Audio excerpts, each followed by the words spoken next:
Thank you so much for joining us today. This is Jessie Ransom. I'm the Teaching and Learning Product Specialist for Ex Libris, and I'm very excited to be acting as the moderator on today's panel discussion on how academic libraries are shifting to support online and affordable learning initiatives.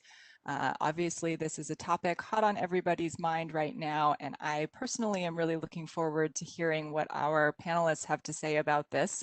So as I said, I'm very pleased to introduce our panelists from 3 different colleges and universities around the US. Actually, I'll have them introduce themselves. Kellyanne, would you like to go first? Hi everyone, my name is Kellyanne Sam. I am the Reserves Coordinator at California State University, San Marcos. I'm Lauren Magnuson. I'm Head of Collections, Delivery, and Access at Cal State San Marcos. I work with Kellyanne, and I oversee the divisions in the library that do interlibrary loan, metadata, cataloging, any resources, and acquisitions. This is Greg Argo. I'm the Associate Director for Access and Digital Services at University of St. Thomas in the Twin Cities in Minnesota. And I oversee all the access services stuff, of course, materials and reserves, circulation, interlibrary loan, and then a bunch of web service type stuff as well. Hello, everyone. I am John Lassiter. I'm Director of Library Services at Georgia Northwestern Technical College in Rome, Georgia, and I am a wearer of many hats. We do everything here. Thanks, everybody. So I'm excited to have this panel. I'm excited about all 4 of you as speakers, but also to have such a diverse background in terms of the different types of schools that are represented and also the different positions that you all hold within your institutions. So let's go ahead and get started here. So the first topic that I want to discuss here is a pretty big one. Is your library shifting priorities in response to COVID-19? So for this one, Lauren, would you like to go first? Sure. So due to COVID-19, the sole priority of all of our collections development, collection spending for the foreseeable future will be spent on filling interlibrary loan demands and meeting course reserve needs with digital resources that our users need. Pre-pandemic, we were already doing a lot of demand-driven acquisitions, but because we have not been able to leverage physical resource sharing or any kind of physical materials purchasing or acquisitions since March, as the library building has been closed, we've been purchasing what users have requested through ILL and for course reserves digitally. And it's made our collections a lot better. So the things that our users are requesting that they need for their courses, they need for their research, all of those things have been things that we have been really happy to add to the collection. So that even though in the past there's been trepidation about doing that kind of direct demand-driven acquisition, this whole experiment has proven that our users really are great at collection development. We've also been very focused on the fact that students who normally would access our print textbook reserves through a reserves desk in the library do not have that option right now. So we're doing everything we can to provide access to students who don't buy their textbooks, even under normal circumstances, because they just cannot afford them. And we know that these students rely on library access for their course materials. So any other kind of collection development that isn't direct user request, that is not happening due to COVID. That's interesting. And I know we'll dive into some of that in a little bit more detail later. Kellyanne, do you have anything to add on behalf of your colleagues? Yeah, so in addition to everything that Lauren is doing, we already have a Leganto on our campus, so that has helped us kind of be prepared for COVID. So with that, we have been automatically placing any ebooks that we have in our collection on reserve for faculty. I also work with the bookstore to get the book list of all the required materials for the semester. So from that, I've been working with Lauren for us to purchase any ebooks that we can that are on the book list. And also just with our students not being able to access the print reserves, I've been working with faculty to find ebooks that are available in our collection already that they could use. And they've also been using Leganto to find other resources that are available through our databases that they can use instead of a textbook. Great. And John, how about from your perspective? Well, COVID has basically accelerated changes that were already underway at my institution. increasingly our collections were becoming more course-centric in terms of building the collections to directly support the way faculty were teaching instead of the way the librarians were seeing the collections. Of course, electronic is now primary for collection development, and physical is secondary, if that. That was a strong pre-existing trend. Streaming video is really growing exponentially in use and importance, and it's beginning to actually even overshadow ebook acquisition, and increasingly finding the appropriate streaming video and acquiring it and making it discoverable. That's beginning to become a challenge. Interesting. Thank you. I do want to jump in here. Kellyanne mentioned Leganto. I thought this would come up. I thought it would come up a little bit later, but for anyone who may not be familiar with this, this is the Ex Libris course resource list solution. Actually, all three of our libraries that are represented today use Leganto to help support teaching and learning. So I know that this will be something that they talk about, but Leganto makes it easy to include library resources in the classroom. It makes it easy for faculty to add those resources, for students to access those resources, and also for the library to help provide access. And you have a couple of examples of those already. So just in case there's anybody who wasn't already familiar with that product, that's what Leganto is. And a lot of libraries, including these three, do use it to help support online learning in maybe a deeper way than they were able to before. What went well? Is there anything that you felt your library was especially well prepared for when your campus moved online? I know we hear a lot of stories about the things that were hard, but I'm curious to hear about things that you felt like you handled very well. Greg, can you go first on this one? Yeah, definitely. We were really well prepared for supporting the shift to online course materials services from inside the library. We use Leganto, and we use that to manage course materials in the campus learning management system, which for us is Canvas. So for example, we could easily add a reading list in the course halfway through the semester, like last March, just to kind of help that maybe the faculty relying on the bookstore. The bookstore is pretty ill-equipped to provide that kind of quick service, but we could. We also could easily place purchase requests for the electronic versions of physical course reserve items, for instance.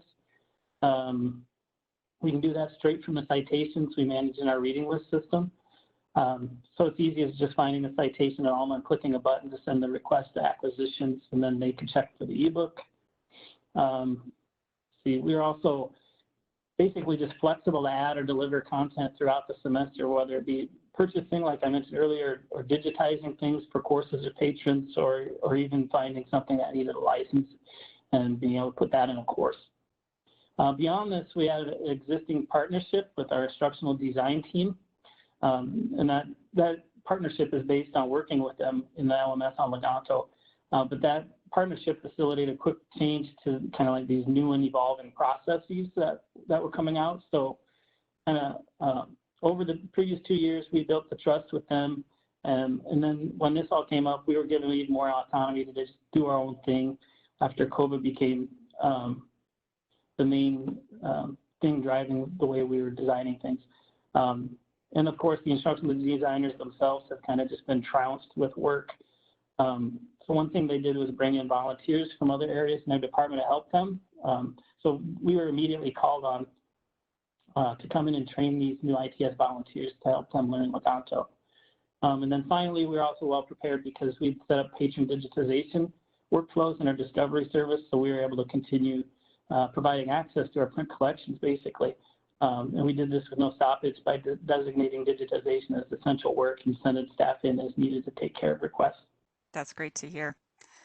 John, how about from your perspective? I think that my institution was strategically positioned for several reasons. For several years, we had been increasing our electronic resource expenditures so that we had a number of resources, locally selected resources beyond what was made available within our consortium. that met the specific needs of programs and courses and faculty in a distance learning setting. Also, I think something that was very strategic was our Open Athens implementation. Open Athens is a product that provides basically a common authentication experience for library resources, for electronic resources of different publishers and different platforms. So a student and faculty member at home would have a consistent experience, and it made it easier to make those resources available.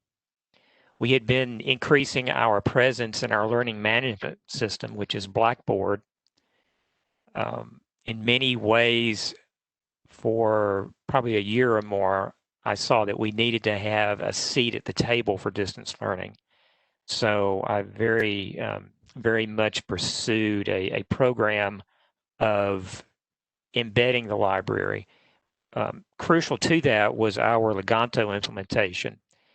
I had contracted with Leganto in the fall of last year and had begun implementation the first quarter of this year, and we are recently are fully implemented, and that has provided a very, very crucial stepping stone platform for everything that we need to do. Finally, we did a website redesign that had a focus on mobile devices, and students have been using that quite heavily. Nice. That's all great to hear as well. I like hearing stories about, the things that libraries had already done, having, of course, no idea that something like this was ever going to happen. So it's amazing how those things kind of fell into place for a lot of schools. Kellyanne, how about from your perspective? Yeah, so we're kind of similar with Greg and John, kind of where we already were building our resources in our collection, and we also already had a workflow in place for any requests for us to buy ebooks, so that made it a lot easier for transition. And also with Leganto, because we implemented, I believe, in 2018, so it's been around for a while, and we also have a Leganto manual available on our webpage. So it was easy for any faculty who are new to Leganto to look at the manual and learn how to submit things, and especially if they needed anything digitized for us. And having Leganto was easy to just put, that book chapter up in Leganto instead. But yeah. Great. And that actually leads us into our next question here, which a lot of you have already touched on at some point, but more generally speaking, and maybe not related to COVID-19, or maybe yes, related to COVID-19, but has Leganto more generally changed how your library operates?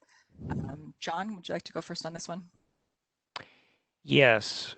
I guess to explain our very, unusual circumstance pre-COVID is that our enrollment was already 40% online. We're a multi-campus institution, but online learning is really campus neutral. And for various reasons, our enrollment in online only has been increasing. So literally 40% of our enrollment never comes to campus. So COVID really accelerated existing change, and Leganto, I think, was a good catalyst that brought about some of those changes.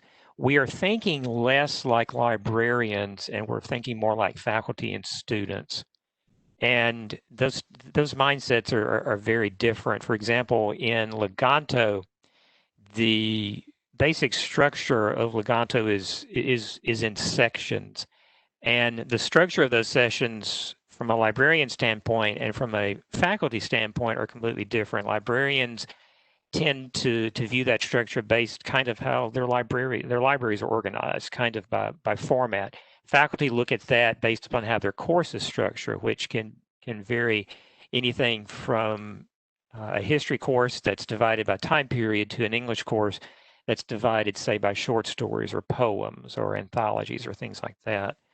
Really, what I'm seeing is a blurring and an erasure of distinctions between campuses, and we kind of have a load leveling of responsibilities. Some of our campuses are larger than others and have more enrollment. Some of our campuses offer different programs and courses. But really, in a virtual distance learning environment, those distinctions, they disappear. So we're reorganizing based upon our need for virtual support. A student is a student is a student. They're not a student designated by a campus. So we're kind of reorganizing on the fly to support students. Greg, how about from your perspective? Yeah, so we just purchased more and more materials for course needs. It gives us a window on demand that we didn't have previously. We sort of did through course physical reserves, but this really opens the floodgates. So as far as the library operations in the back end, this includes setting up acquisitions and reporting codes so that we have a system with our collection management department and liaisons. So everybody knows how much is being spent, for instance, and like what is being ordered through Leganto for courses. It's really changed the way the course reserves operators function. They're not typing out metadata for every citation to be able to pull that right in from basically a view of our discovery service. And the Leganto backend functionality was actually a big impetus for us configuring digitization functionality. So while it was set up, the setup was motivated by internal processes to make the workflows for moving books around our system and then digitizing them easier. It easily extended out to the public through our discovery service, where our patrons could also benefit from it. And finally, I just want to mention our relationship with General Counsel is really transformed into a partnership because we have something to work on with her, and it helps us big time. For instance, part of our increased access to General Counsel, we've put in work to redesign the university's copyright site, which is a bear, but it's been worth it since our partnership has really allowed us to influence the outcome of the copyright guidelines. And then, so when we negotiate with faculty on this or that, we can say something like, well, based on the guidelines we created with General Counsel, and it has a lot more weight than if a course reserves operator is just talking to a faculty member. So that's been great. That does sound great. I'm working with a lot of schools right now who are, trying to formalize some of their response to copyright questions and, maybe think about this in a new way with everything that's changed. So it's great to hear that that you have that partnership and that there are, obviously such benefits that come out of that. Lauren, how about at Cal State San Marcos? I relate to a lot of the things that John and Greg had said. I think one of the things that John said is we're thinking more like faculty and students, and I think that's very true. So Leganto has shifted the way that we see the library's role in supporting curriculum through collections. 2 years ago, we had a collection development policy that prohibited spending collections dollars on textbooks and assigned course materials. Now we spend every dollar we possibly can on assigned course materials. And that's changed how faculty and students engage with the library, see the library as core to the functioning of a course. And really the success of course reserves, which has been driven by Kellyanne's awesome work, has really, and the ability of us to use Leganto to organize and deliver that content, it's accelerated that move toward more direct integration of library collections into curriculum, which has benefited the library as a whole. It has made the library more central to the operations of teaching and learning across the university. Obviously, I love hearing that. I love hearing about any time that the library is considered more central. Kellyanne, do you have anything to add? Yeah, just to add onto Lauren, with us being able to change our collection policy, it's really helped us be able to promote Leganto a lot to other campus affiliates. So with Leganto, I have now been working with so many more organizations on campus, and I present to a lot of people. So it's really helped us expand our library relationships across campus. That's wonderful. Kind of in this same vein, I guess, how have faculty responded to Leganto? Kellyanne, you want to go first? Sure. So when we first implemented, we did a very, very slow rollout of Leganto. I think it took us about a year to do a full rollout. Overall, the biggest thing that faculty loved was the look of it. They loved that they could see the cover of the book and their reading list. but they also love that their students were able to see when books would be available again, when they were checked out.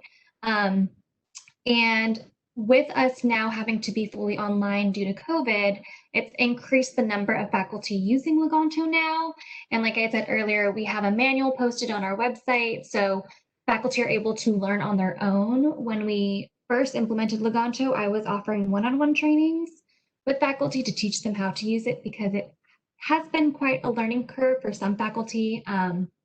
But overall, faculty have really liked Leganto, and I'm really happy that there are a lot more now who are figuring it out on their own and discovering all the awesome resources we have. And actually with Leganto, before when we were doing our e-reserves, our electronic reserves, once we switched over to Leganto, there were so many like articles and PDFs that we already had available through our databases that we weren't able to put into reading lists beforehand. So that was one of the great things also. But yeah, so overall, it took a little bit of time for faculty to really respond to Leganto, but it has helped tremendously with us having to be fully online in the fall. Yeah, that's great to hear. And I often hear that, you know, once faculty start using it, then that word of mouth can really help. So as you have more and more faculty using it, then that just triggers more and more because they can understand some of those benefits there. John, how about from your perspective?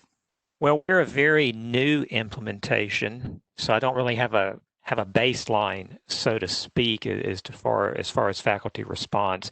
I would still consider us in a phased rollout in that we were concentrating with our biggest users first. In other words, Gen Ed. We're going to roll out in January to nursing. So we're taking a cautious approach. Response overall, though, has been very supportive and eager among full-time faculty. I've seen a steady increase in interest and usage. I think our biggest challenge is with adjuncts. Adjuncts are challenging for many, many reasons in all areas, particularly communication. And really, the biggest aid I've seen there is working with gen ed faculty and getting these adjuncts assigned as a mentor. So then the mentor brings them in with Leganto. That's a good idea. I was going to ask if you had any strategies, and then you just did have a strategy. So that's great. Greg, how about from your perspective? Yeah, actually not from my perspective. I brought some quotes from faculty in case this came up. So I'm just going to let the faculty speak. The first one is from our theology department chair head. She says, to me, do you think that the Leganto reading list that you're developing should be added to the theology templates that Brad, the instructional designer, is building? These templates are broader than just Theo 101 and reach all Theo courses, but I love the resource list feature in Canvas so much that I somehow thought it would be good for you to connect about this. And I'm like, yeah, this is great, direct hit. And then another one's from kind of a droll, typically laconic professor, but he says, this is so awesome, exclamation point. I can barely stand it, exclamation point. Thanks so much, exclamation point. It looks great, and what a great service that you provide with this. It'll be so helpful down the line, and to know of this capability will enable me to do 90% of this on my own with my 2 fall classes, exclamation point. So the ones that really engage and really like it, really like it. That's great. This is so awesome, I can hardly stand it. So going down maybe into a less exciting thing, I don't know, or maybe it is exciting. What are the biggest obstacles to teaching and learning for your library this fall? Greg, why don't you start off with this one? Okay, yeah. Really, like just the uncertainty. I feel like even in our own decisions, we ourselves are making sometimes, there's a lot of uncertainty and maybe not even 100% confidence. The pace of change is unrelenting and punishing. Everybody, I think, is probably aware of that. The capacity and attention of pretty much everybody is at a minimum, but it feels like this is especially true for faculty who've kind of been shaken out of their comfort zones in a lot of ways and are learning a lot of stuff right now. I feel like we were dealing with new system fatigue before COVID-19, and it's just gotten worse since. So kind of difficult to expand our services that require learning on their part, or to quote unquote teach a person to fish. Sometimes I think we're doing a little bit more of the work ourselves in some cases. Another problem is the massive scaling up of the instructional design and course building capacities and teams has brought new people into our lives and new people into our work. It's been difficult to build relationships with these new instructional designers who, we've not met in person, and they've just been thrown at the deep end to be immediately productive. So that's been a challenge. For course materials, we've got competing initiatives that are an obstacle. It's nothing new, but for instance, various digital and cost savings initiatives from the bookstore. Canvas just recently made it easy to upload PDFs directly into modules. So this gives faculty kind of a number of options, and then they're left wondering, how does it all work together? And then for students, I'd say, the library building was a place to do synthesis work and to work together and learning at all hours and in all configurations. And we've been rearranging the library to keep people apart. And we also shut down our video and podcasting studios out of concerns for shared equipment and cleaning and stuff. So, will the students just disregard our attempts at setting up the social distancing? Or are they just going to find new ways or new places to work together? We don't know yet. Yeah, so many libraries have spent the last 10 years or so remodeling to create more collaborative spaces. And now all of a sudden, like you said, it's exactly the opposite. John, how about from your perspective at Georgia Northwestern Technical College?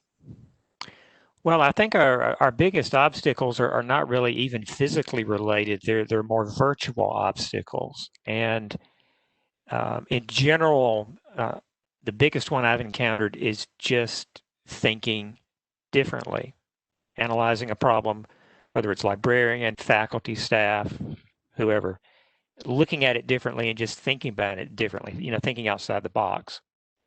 So aside from that, in general, the more pedestrian things, acquiring electronic versions of physical titles, especially video titles, that's quite a challenge. Generally, the faculty don't let us know until like the first day of class, which is a big issue. Google expectations on the part of even faculty, still very much of a problem, and I'm constantly having to tell them that, well, this is not Google. The need for instructional design. Every time I turn around, I myself need instructional design experience, and so, that's kind of challenging to acquire on the fly. Generally, faculty with little to no LMS experience. I think every institution has some of those. They were only teaching face-to-face classes, and then suddenly they were online, and the curve that they encountered was just huge. This is a pessimistic question, or a sort of sad answers to these questions, but all very good points, and I'm sure the same thing that other libraries are experiencing as well. Kellyanne, do you have anything to add? Yes, basically kind of similar to what John and Greg have addressed already. Our library will be completely closed for the fall. So for students, that's really hard. A lot of our students are first generation college students. So having access to internet and a computer is a really big issue. Our IT department has been checking out laptops to students and Wi-Fi hotspots. But us having the library closed is going to be a really big barrier for students, especially in regards to teaching. It's the same thing of, we're trying to buy as many ebooks as possible, but, a lot of those Pearson McGraw-Hill textbooks just aren't available for us to purchase.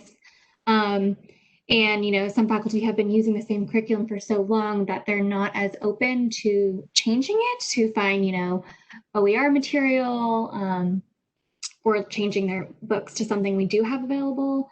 So that has been our biggest obstacle for the fall. And I've just been trying to work with faculty and be like, can your students use an older edition? There's something cheaper, something more affordable. But yeah, the biggest issue for us is just a lot of our print reserves are not available as ebooks for us to buy. Yeah, I hear that from a lot of different schools that I'm talking to, that even if money was no obstacle, that you just can't get all of these resources, and it's difficult to explain that to faculty. And going back to the Google approach, I guess. Has COVID-19 changed the way your library utilizes the learning management system? Again, this is something that's kind of come up in other questions, but I'd like to focus on this one a little bit. John, can you go first on this? Yes, for us, basically prior to about a year and a half ago, the library services at my institution did not even have a presence within our learning management system, Blackboard. So first of all, I think it's important that every institution's library has a presence in their LMS. So the way I view our LMS Blackboard, I view it as a virtual campus. Now, I got some pushback from folks on this, but it really is a virtual campus. So right off, I thought, well, we need our own course. And having our own course within Blackboard accomplished two things. Basically, it's a library instruction course that we call Library 101. It's a very basic course that students self-enroll in. Our gen ed English professors require them to self-enroll. Takes them through the basics of library instruction. The other thing we do is that librarians provide faculty and students with LMS support. So in the process of doing library instruction or answering other questions, if they need support for Blackboard, we provide that.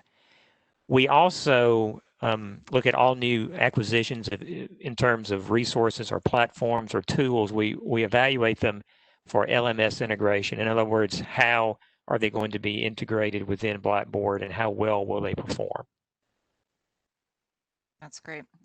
Obviously, the learning management system is such a central part of teaching and learning, and it's nice to hear that the library has a presence there.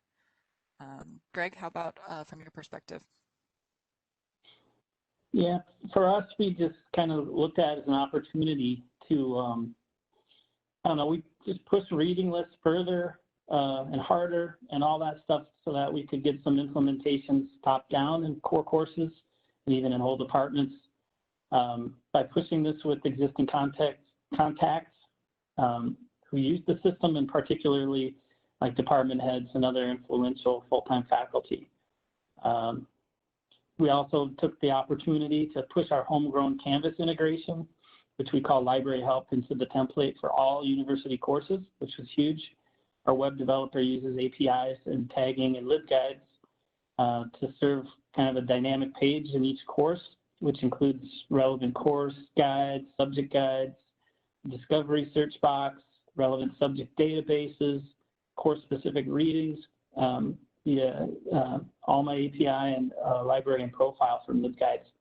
And it was really like magic, because before COVID, there was resistance from the learning management system gatekeepers to let us into the navigation. But after COVID, it was like a no-brainer, and everybody disagreed wholeheartedly to bring it into all the courses, which was awesome. Awesome. So yeah, that's some of the stuff that we've done in the LMS. That's great. Sorry, I might have interrupted you at the end there. I was just excited to hear that. Kellyanne, anything to add? Yeah, so for us, we were not really in the LMS until we got Leganto. So we have already had Leganto integrated into the LMS. And one issue that we have had beforehand was having faculty, download PDFs from our databases and put those into the LMS. So with Leganto, we've been able to push them to just use it directly through our databases through Leganto instead. But I know one thing with COVID is that our IT department has integrated Perusal into our LMS, which we use Moodle. And from my understanding is that Perusal allows you to upload PDFs into Perusal so that all students can view and mark up the document and communicate within the document together, have a discussion.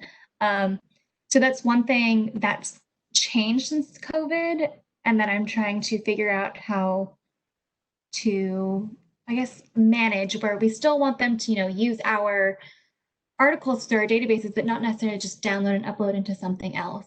So that could be a potential issue that we may encounter in the fall.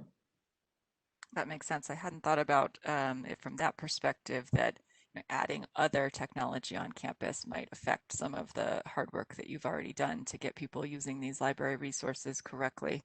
I will do a little plug. I think you'll be happy to know that this is something that's on the Leganto roadmap, to have social annotations as part of Leganto. So not an immediate fix for you, but something to be aware that it's coming. Kind of switching gears here a little bit, although this is certainly related, is your library thinking about affordable learning differently than you were pre-COVID? Lauren, why don't you go first on this one? Sure. So COVID has really exposed and exacerbated many of the problems with the high cost of textbooks that existed pre-COVID. So as I said before, we have students who have never bought textbooks because they're too expensive, and they've relied on the parent reserves desk to access those course materials. So the absence of that desk and the physical circulation of those materials is really harmful for students. So this issue has given us the opportunity to advance that argument and this issue with publishers and our bookstore, but it has been really frustrating. It's been difficult to get a solution quickly enough for fall to really meet the needs of those students who struggle with textbook affordability. It's really convinced me that this path that we were already on, that I think many of us on the panel have mentioned, where we're promoting the library's unlimited use ebook collection as an affordability solution, is what we need to invest more in, rather than waiting on large textbook publishers like Pearson, McGraw-Hill, and those others to develop patchwork solutions to help our students who are most harmed by textbook costs. Great. John, anything to add? Yes. I was convinced pre-COVID that we the libraries at my institution needed to take a more visible role in our OER efforts. Recently, one of the things that over the summer that struck me as very, very ironic is that we still had some courses that were requiring a print textbook for an online class. And I got involved with that in trying to come up with an online solution. So everything has just been leading towards the library taking a role in, supporting affordable learning. Pre-COVID, we were definitely taking a leadership role in OER. We were providing OER support, acting as a clearinghouse for information and copyright. I serve on our institution's OER committee. All of our gen ed classes use an OER text. So pre-COVID, our institution had a very, very strong commitment to that, and it has increased tremendously since COVID. Leganto really serves as our platform for the OER texts, and I think it's great that we can integrate the OER text and other library resources all there together. One of the things that I use locally to promote Leganto is that it serves kind of as a one-stop shop for resources, whether it's library or non-library resources. So it sounds like just expanding on what was already happening related to COVID-19. Greg, how about from your perspective, anything to add? Yeah, I'm feeling a lot of what I'm hearing from Lauren and John, but I would just say that we're more assertive about suggesting to anybody who's going to listen that will purchase the content they want to make sure their courses are going to be supported and their students are going to be supported, trying to kind of like kill this frame that libraries have used for so long about, oh, you want us to buy something, is it a textbook? Is it an edition textbook? And instead just say, like, we just want to know that you want something, and we'll let you know whether we can get it or not. And if we can't, we'll work with you on some other alternatives if you're interested. That's interesting, and that's kind of comparing to what we heard already is happening at San Marcos as well, kind of getting rid of that flat no for textbooks, for buying textbooks. So I think that this is such an opportunity for libraries to really have a big impact. And obviously COVID is just making everything a lot more pronounced here and a lot more obvious. This one I'm also very interested to hear about. Has your library's staffing shifted to accommodate increased or changing needs in supporting teaching and learning? And also, I don't have it here, but changing the staffing, with people working remotely or with classes happening remotely. Greg, why don't you go first on this one? Sure. I would just say that in general, this has been a great time to push change through. Staff has been really responsive to taking up new responsibilities and roles to help make sure we carry off our services. Like our liaison librarians, they normally act as kind of course materials referrers, like, let me, pass you on to so-and-so. We've trained all of them more deeply on Leganto outreach and training to be able to help faculty get up and running with fewer handoffs. They all went through a training individually with me and the course reserves operator from their library. And we kind of did that to try to build a stronger bond between departments within the library by having kind of a small little group and individual sessions. In March, both students and staff were sent home, but we continue to consider digitizing materials essential, like I said earlier, so we had people going in to complete those requests. We had no student workers until July, so without the student workers, our CERC supervisors who were in there just kind of took over the roles of digitizing for multiple purposes. So course materials requests, patron-initiated requests, both through our discovery and interlibrary loan for document delivery, and then also for interlibrary loan lending requests. So we kind of unsiloed a little bit there. Another thing is that the course materials operators with access to Canvas, our learning management system, have put in more time editing the Canvas course content directly, which was something we tried to stay out of previously. It was kind of a hard line we drew. But we noticed that there was an obvious need, and there's less support going around out there, and some people were, I think, using permalinks and stuff from Leganto incorrectly, so we went in there and would fix that for them. And then also, we've just trained some additional access services staff to handle resource list requests, and I've spent more time myself helping out processing lists when needed, especially this August. I was sort of chuckling to myself when you were talking about getting in Canvas and just changing things yourselves. I'm sure a lot of libraries relate to that. That's probably not something that faculty would have been all that comfortable with before, but I think now there's such a need for help and support, and that can mean different things than it used to. Kellyanne, do you have anything to add for Cal State San Marcos? Yeah, so for us, we're kind of stretching our staff very thin right now. We have very limited staff going into the building. I think there's like 6 or 7 out of us, but only from access services. I am the only one who's been going in to do any digitizing. But with us having to go into virtual only, reserve staff, so myself and one other staff member have been working closer with our acquisitions department, so Lauren's department, and resource sharing, to just communicate, what's getting requested, if it's for a course, so we'll put it automatically into Leganto, and things like that. So it's kind of been helping us work closer with departments that we maybe didn't work so closely with beforehand. Well, that's certainly a perk there. So switching here, again, of course, all of these questions are sort of related to each other, but specifically looking at remote learning, what types of things are you doing to support remote learning for the fall? John, why don't you go first and speak on behalf of Georgia Northwestern Technical College? All right, well, what we're doing in terms of outreach to faculty, I think everyone can identify that faculty engagement has been an ongoing challenge for years, and it's always been a tough nut to crack. What I've learned is that faculty are really hyper-focused on their specialty and on their courses, and they have a very very narrow focus. They can be very much an inch wide and a mile deep, so to speak.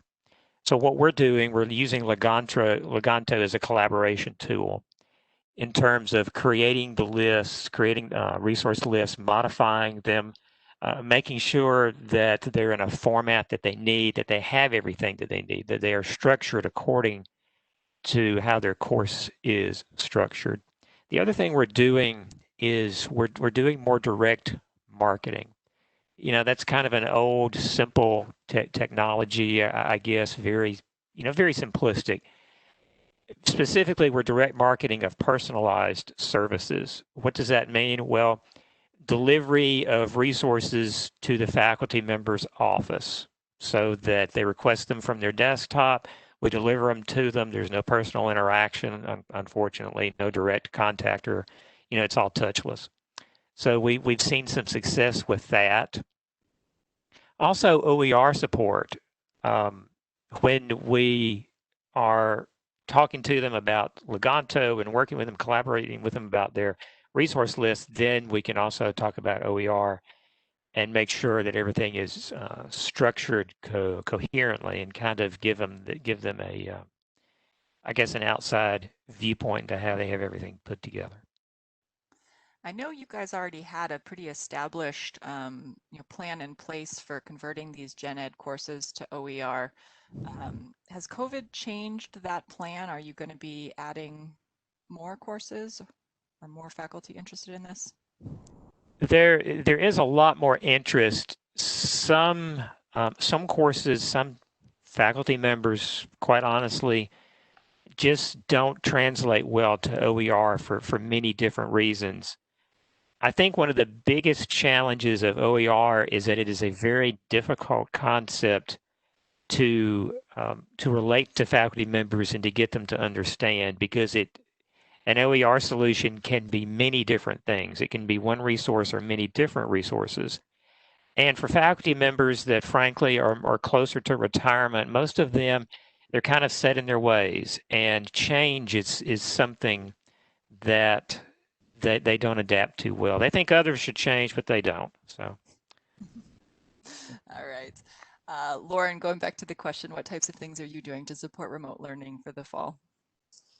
So I think John had said earlier that media purchasing was really hugely in demand in his experience, and that's exactly our experience. We are seeing just a huge demand for our media needs. We're working with a lot of streaming providers. We're licensing materials that are frankly pretty hard to get and very time consuming to get. For our own, we have a streaming server that we're very lucky to have, I think, to provide for faculty who are using a lot of media to engage their students remotely. Another thing that we're doing, and this is a new thing that we just started doing over the summer, we did get a license to the ebook platform Overdrive, and they have now a purchase model called Class Sets, which basically is a digital version of what you might know of like physical class sets, where purchase several copies of a title and then those get kind of reused. And that's something actually pre-COVID we had considered doing as an affordability strategy, to do class sets, just buy class sets in the library and check them out to students. Well, digitally, Overdrive is offering this purchase model, usually a single user license, which gets assigned to an individual student. You put their username in there, and then it's kind of delivered to their Overdrive account, and then they can read it through the Overdrive app or the Libby app. It's about $5 or $6 per user, and so that's a good strategy then for some materials. It doesn't scale well for very large classes, but especially for classes that are using popular fiction or nonfiction that we've never really been able to provide unlimited access licenses for, this is a way that we're able to help out those classes. That's great to hear. I'm sure people are taking notes. Greg, anything to add from University of St. Thomas? I would just say that, we've had a big bump in course material services and Leganto requests, and we've really kind of achieved this without a lot of marketing, since we've got good relationships outside the library, especially with the instructional designers. And kind of once you have that, Leganto adoption increases and takes off just via word of mouth. We are continuing our digitization services, and we are trying to market that a little bit more, be more vocal about it. And then on the instruction side, I know that they've been mastering Zoom meetings and breakout rooms to make the sessions more engaging.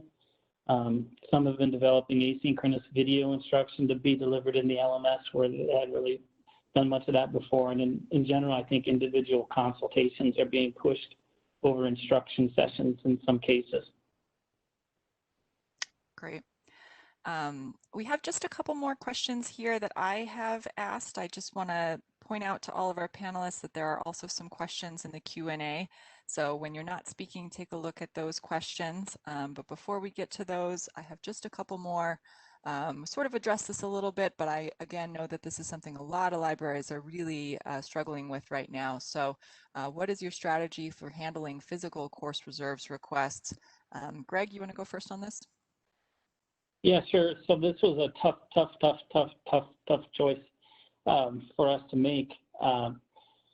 But you know, we try to think of every way that we could still do it and do it safely, but we just couldn't do it. So what we've done is we've said you can still do course reserves, but anything that gets used is going to have to follow the quarantine period, which effectively, I don't know, it just shifts the choice to them, although it's really ours. So all course materials are being quarantined after each use for 72 to 92 hours, depending on the material, with no exceptions. That's all clear on our website. On our website, we also posted some strategies for faculty and libraries to use to mitigate the need for course reserves. For instance, I can go through some of these. The first strategy is choose an alternative reading or video from our electronic and streaming collections. Your subject liaison librarian can help. Another one is if we can buy an electronic version of the title requested, we will, and we'll offer that instead of the physical version. So we'll actually pull the physical version from the shelf if we have the E, and we won't be providing it.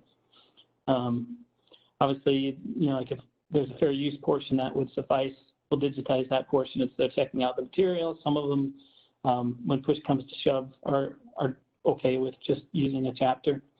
If the instructor wants the entire thing and no electronic version is available, the material is in print and available for purchase, we just kind of come out and say, you know, maybe, you know, students are going to need to have to purchase this one themselves.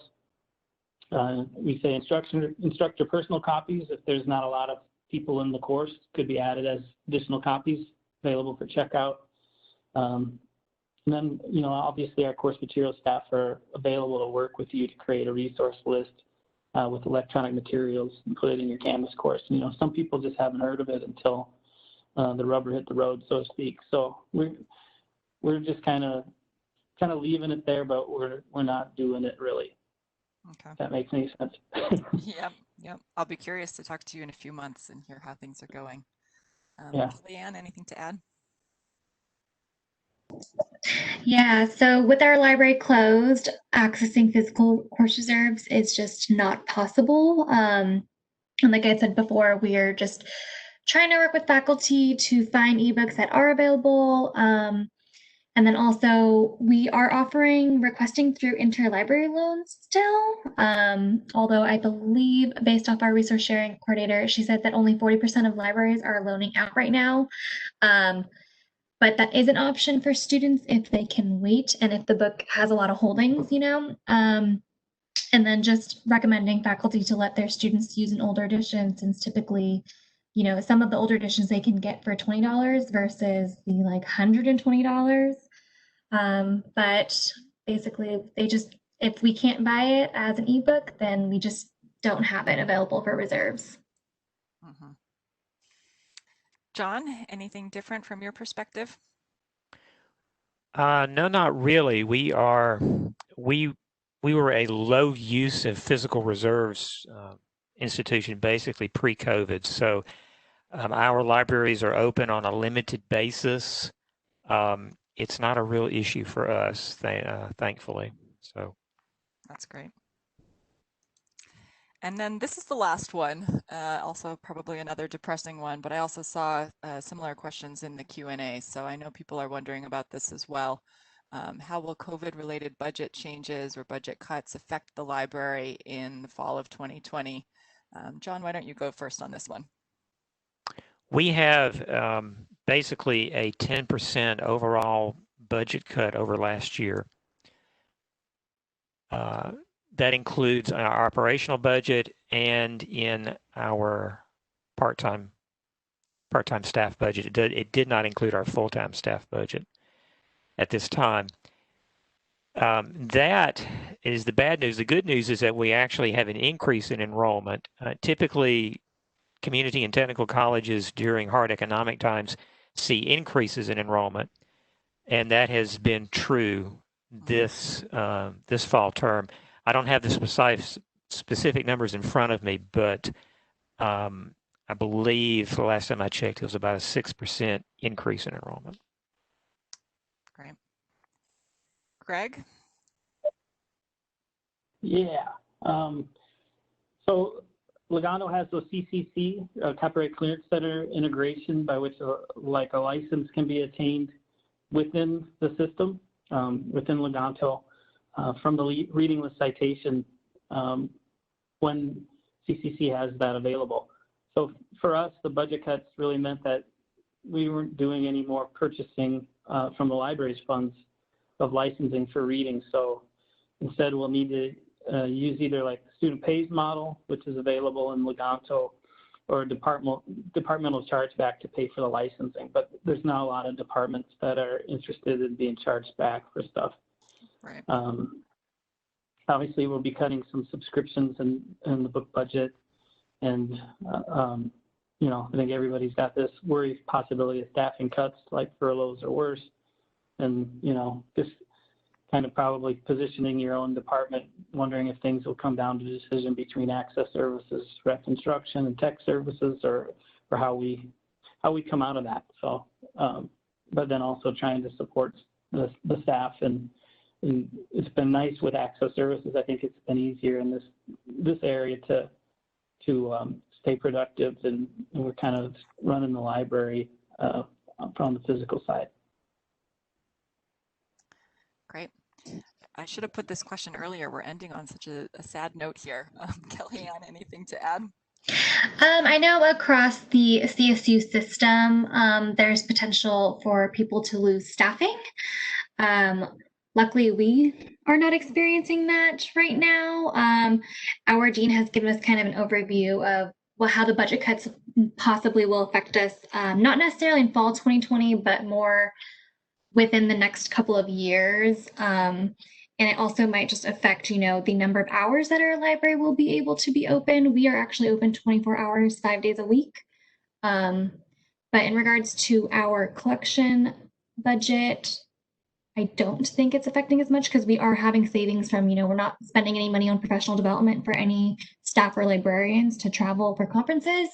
So Lauren may have more about the budget for our collection, but I don't believe our budget for collection is being affected right now. Well, that's good to hear.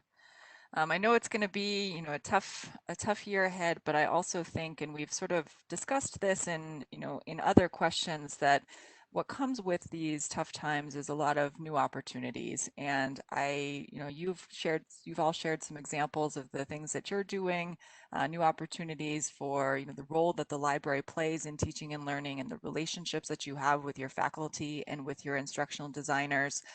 So I hope everybody can keep that in mind, is that even though, you know, there are these tough things such as budget cuts, which as I said, shouldn't have been the last question, I think it's important to remember that that does open up, you know, opportunities for the library to work more directly with faculty and with students, and really have a big impact on teaching and learning and supporting these, you know, big institutional initiatives and goals related to affordable learning and remote learning.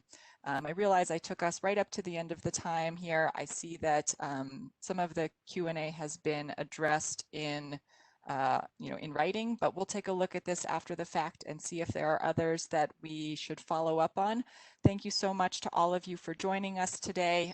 We will, as I said, we recorded this, so we will be sharing the recording with you. You'll receive that, I think, in a couple of weeks, but thank you so much to all of you for joining, and good luck to all of you with your upcoming fall term.